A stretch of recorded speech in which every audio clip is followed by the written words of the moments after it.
Hallo liebe Hundefreunde, schön, dass ihr wieder eingeschaltet habt. Ich bin der Louis, Hundeverhaltenstherapeut und Mitgründer von Vitomalia. In diesem Video werden wir ein Retalk-Video machen und zwar werden wir über das Thema sprechen, Gassi gehen ohne Leine. Ist das fahrlässig oder auch nicht? Das und mehr in diesem Video. Viel Spaß!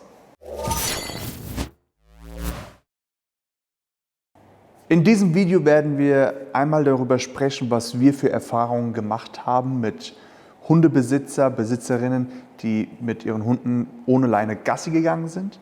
Wir werden euch unsere Meinung dazu sagen, nicht nur unsere Meinung, sondern wirklich unser Expertenwissen in diesem Bereich. Und zusätzlich, das sagen wir jetzt schon von vornherein, es gibt hier kein richtig oder falsch und gut oder schlecht. Wir möchten euch einfach nur sensibilisieren, dass ihr in dieser Situation einfach richtig und gut damit umgeht. Und zum Ende des Videos werden wir euch dann auch ein paar Tipps geben, die ihr quasi umsetzen könnt, damit ihr eine perfekte Rücksichtnahme auf alle Mitmenschen und Hundebesitzerinnen setzen könnt. Wenn du kein weiteres Video mehr verpassen möchtest, dann kannst du gerne diesen Kanal abonnieren und die Glocke aktivieren, damit du, wie schon gesagt, kein Video mehr verpasst. Und jetzt legen wir los mit dem Storytelling, was uns so alles passiert ist mit Vito und Amalia und freilaufende Hunde. Los geht's. Grundsätzlich ist es für uns wichtig, dass Hunde an die Leine kommen. Also das ist uns eine Sache, die uns sehr wichtig ist. Aber nicht alle Hunde müssen auch wirklich konstant an der Leine laufen. Denn es gibt auch Hundebesitzerinnen mit ihren Hunden, die es nicht unbedingt nötig haben oder beziehungsweise nicht müssen. Unabhängig davon, ob es jetzt dann später Brut- und Setzzeit ist, da ist es natürlich Pflicht für alle. Aber es gibt Hunde, die sind einfach, ich sag mal, gut erzogen und sind keine Gefahr für andere Hunde und andere Menschen. In so einem Fall ist es überhaupt kein Problem. Erfahrungsgemäß ist es ein ganz kleiner Anteil an Hunde, bei denen es zutrifft. Wir haben unsere Hunde grundsätzlich immer an der Leine. Vito hat da ein bisschen mehr Freiheiten, weil er aber auch gut und sicher auf den Rückruf reagiert. Und wenn wir aber andere Hundebesitzerinnen sehen, dann leinen wir grundsätzlich oder allgemein, auch wenn es keine Hundebesitzerinnen sind, sondern wirklich nur Hundebesitzer, sondern einfach nur Menschen oder Kinder, dann leinen wir unsere Hunde grundsätzlich immer an. Das kostet uns nicht und das ist kein großer Aufwand.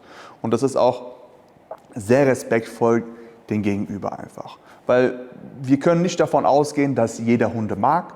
Und wenn du den einen oder anderen Hund hast, der vielleicht freudig ist und auf Menschen gerne zugeht, aber der Gegenüber das nicht möchte, dann solltest du das auch respektieren. Und das kannst du tun, indem du vorher einfach den Hund anleinst. Als wir die beiden dann angeleint haben, haben wir aus ungefähr 50 Meter dann gesehen, dass da ein Herr und eine Dame, wahrscheinlich im Rentenalter, mit einem schwarzen Labrador unterwegs gewesen sind. Der Hund war nicht angeleint, was ja im ersten Moment grundsätzlich erstmal nichts Schlimmes ist, sofern die Hundebesitzerinnen dann die Hunde wieder anleihen. In diesem Fall war es halt eben nicht der Fall. Dieser Labrador hat sich dann ungefähr ich glaube das waren 20, 30 Meter, hingelegt, ins Platz gegangen und hat Vito und Amalia beobachtet. Und man hat schon gemerkt, dass da eine Spannung war einfach. Und wir wussten ganz genau, was im nächsten Schritt einfach passiert. Und haben halt die Hundebesitzerin und den Hundebesitzer einfach darum gebeten, den Hund anzuleihen. Aus der Entfernung. Bitte leihen Sie Ihren Hund an. Und dann hört man das Typische, was man immer hört, ja, der tut ja nichts. In diesem Moment, kurz davor, haben wir dann gesagt, leihen Sie bitte Ihren Hund an, er wird gleich angreifen. Und kaum habe ich das gesagt, ist dieser Hund auf Vito losgerannt, bellend. Wir vermuten, dass es jetzt nicht unbedingt eine böse Absicht gewesen ist, aber es war ziemlich bedrohlich gegenüber den Hunden, vor allem sehr bedrohlich gegenüber Amalia. Der Hund hat natürlich nicht auf einen Rückruf reagiert, ist dann auf Vito losgegangen und in diesem Fall wäre ich alleine, dann müsste ich damit klarkommen, dass ich einen unverträglichen Hund habe, an der Leine. Und da kommt mir ein unangeleinter Hund auf mich zu und macht mir mein komplettes Training kaputt. Und sollte da es zu einer Beißerei kommen, dann wären wir sogar die Schuldigen, weil wir Listenhunden haben. Und das, obwohl wir eigentlich nichts Falsches gemacht haben. Und ja, in diesem Moment hatte ich einfach das Glück, dass Paulina dabei war. Und Paulina war vor mir. Und sie hat das Ganze einfach in die Hand genommen. Der Labrador ist auf uns entgegengekommen. Sie hat dann schnell Vito nach hinten gezogen. Vito hätte sowieso nichts getan. Aber sie hat dann einfach diesen Labrador gepackt und einfach weggeschmissen. Also wirklich gepackt und weg. Und sie hatte einfach diese Kraft auch da, weil es einfach voller Adrenalin war. Und der Hund ist auch wirklich 2-3 Meter auch geflogen. Also da war, glaube ich, Paulina auch ein bisschen überrascht, oder? Ja, ein bisschen. Und in so einem Fall müsst ihr auch so reagieren. Weil klar, wenn ihr jetzt selbst einen Hund habt, der jetzt keine Probleme hat, dann müsst ihr sowas nicht machen. Das wäre dann übertrieben. Aber wenn ihr einen Hund habt, der unverträglich ist, was in unserem Fall mit Amalia auch der Fall ist, vor allem wenn sie sich bedroht fühlt in so einer Situation, dann ist das kleinere Übel und das solltet ihr dann auch tun. Wir hätten uns einfach nur gewünscht, dass sie die Hunde wieder anleinen, an uns vorbeilaufen und dann wäre alles gut gewesen. Wir durften uns aber später anhören, ja, was haben Sie denn mit meinem Hund gemacht, hin und her? Haben Sie überhaupt gesehen, was Sie für Hunde haben? Ich sage, ja, was haben wir denn für Hunde? Ja, gucken Sie im Internet, dann wissen Sie Bescheid, was Sie für Hunde haben, diese aggressiven Hunde. Dabei war Ihr Hund der Hund, der unsere Hunde angegriffen hat. Aber okay, wir haben das Ganze einfach so hingenommen, wir hatten unsere Hunde an die Leine, wir wissen, es ist nichts passiert und das war uns einfach wichtig. Wir haben jetzt davon erzählt, dass wir leider öfter in solchen Situationen kommen, aber wir müssen auch sagen, dass wir die eine oder andere respektvolle Begegnung auch gehabt haben. Und ein kleines Beispiel, wir sind auf dem Feld spazieren gewesen mit unseren Hunden.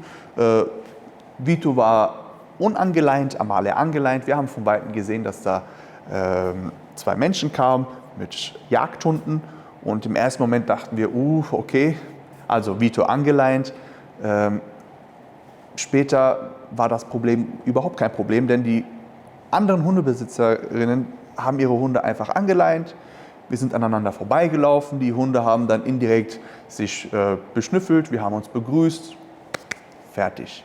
Und genau das wäre eigentlich im Hundegehege die Regel Nummer 1. Wenn du Menschen siehst, wenn du andere Hunde siehst, einfach mal den Hund anleinen und die Situation abwarten, vorbeilaufen, fertig. Hunde müssen nicht immer miteinander spielen, vor allem nicht, wenn es fremde Hunde sind. Eine weitere Empfehlung, eine weitere Regel, die wir euch ans Herz legen, wenn ihr mit Hunden unterwegs seid und ihr geht an andere Hunde vorbei, dann sprecht die Hunde nicht an. Dann guckt die Hunde nicht an oder fixiert sie nicht. Und lasst es auch dieses das macht meistens Hundebesitzerinnen ziemlich sauer. Wenn du einer davon bist, dann lass es mal uns unten in die Kommentare wissen. Denn bei uns ist es nämlich so, wenn wir an anderen Menschen vorbeilaufen und die Menschen so auf unsere Hunde reagieren, dann werden unsere Hunde einfach sehr freudig und dann können die sich auf die jeweilige Übung, die wir jetzt gerade machen, einfach nicht mehr konzentrieren. Vito ist beispielsweise so ein Fall und da passiert es uns leider auch hin und wieder mal, dass Menschen genau das eben machen. Also andere Hunde, fremde Hunde nicht anschauen, nicht ansprechen, nicht anpfeifen und nicht locken oder anschnalzen. Wenn du Interesse an den Hund hast, dann frag einfach den Menschen, ob es okay ist, wenn du den streicheln darfst. Aber niemals unaufgefordert. Und es ist noch kein Meister vom Himmel gefallen. Jeder macht Fehler und durch Fehler lernt man.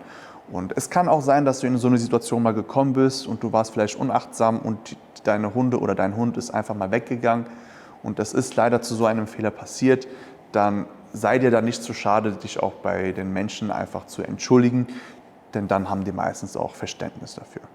So, wir würden jetzt allen Menschen, die Hunde haben, eine Sache empfehlen. Grundsätzlich immer an der Leine halten. Wenn dein Hund wirklich perfekt auf dich hört, sprich, wenn du hier sagst, dann ist er hier, wenn du Fuß sagst, dann ist er sofort im Fuß. Bei einem Rückruf, egal auf welche Entfernung, ist er sofort bei dir. Wenn er zum Beispiel mit anderen Hunde spielt und du rufst ihn zurück, dann bricht er das Spiel sofort ab und kommt zu dir. wenn du in der Lage bist, an andere Mensch-Hund-Teams vorbeizulaufen, ohne dass der Hund Interesse an anderen Hunden zeigt, dann ist das alles kein Problem. Das haben wir auch schon ein paar Mal erlebt, wo wir uns erstmal gedacht haben, oh, okay, will er den jetzt nicht anleihen? Aber die Hunde haben überhaupt kein Interesse an unseren Hunden gezeigt, sie sind einfach vorbeigelaufen. Und in so einem Fall sind wir die Letzten, die etwas dagegen sagen, dass Hunde in so einem Fall an die Leine müssen. Aber es ist wirklich die Ausnahme. Wenn du jetzt deinen Hund aber ein bisschen mehr Freiraum geben möchtest, dann würden wir dir beispielsweise eine Schleppleine empfehlen. Dann kann der Hund sich einfach mal austoben, die Umgebung erkunden und du hast immer noch die Sicherheit, dass du den Hund immer wieder zurückbekommst. Und eine weitere Sache ist, für die Hunde gerne mal laufen lassen, ihr müsst einfach einen Blick haben und ihr müsst einfach konstant konzentriert sein, weil es kann sein, dass ihr jemanden begegnet, der einfach andere Hunde nicht mag und das kann in die Hose gehen. Und in so einem Fall einfach Weitblick haben, wenn ihr andere Hundebesitzerinnen sieht, dann einfach den Hund zurückrufen und anleihen. Und hier hilft beispielsweise eine Retrieverleine. Aber ganz wichtig, mit Zugstopper. Wir arbeiten gerade an etwas Spannendes und da könnt ihr mal demnächst auch bei uns im Online-Shop mal reinschauen, denn wir sind gerade dabei, etwas zu entwickeln, das es auf dem Markt so noch nicht gibt. So, jetzt habt ihr erfahren, was wir so für Begegnungen gehabt haben und wie wir uns einen respektvollen Umgang mit anderen Menschen-Hund-Teams, wie wir uns das vorstellen. Und jetzt würde uns interessieren, hast du weitere Hundeknigge-Regeln bei Hundebegegnungen, beziehungsweise wenn wir beim Gassi einfach an andere Menschen-Hund-Teams entgegenkommen? Lass uns gerne unten in die Kommentare wissen, wie du dazu stehst und was du für Tipps hast. Wenn dir dieses Video gefallen hat, dann gerne einen Daumen nach oben hinterlassen. Nicht vergessen, diesen Kanal zu abonnieren und die Glocke zu aktivieren, damit du kein weiteres Video verpasst. Und in diesem Sinne sehen wir uns dann im nächsten Video wieder. Halt die Ohren steif und immer der Nase nach. Ciao.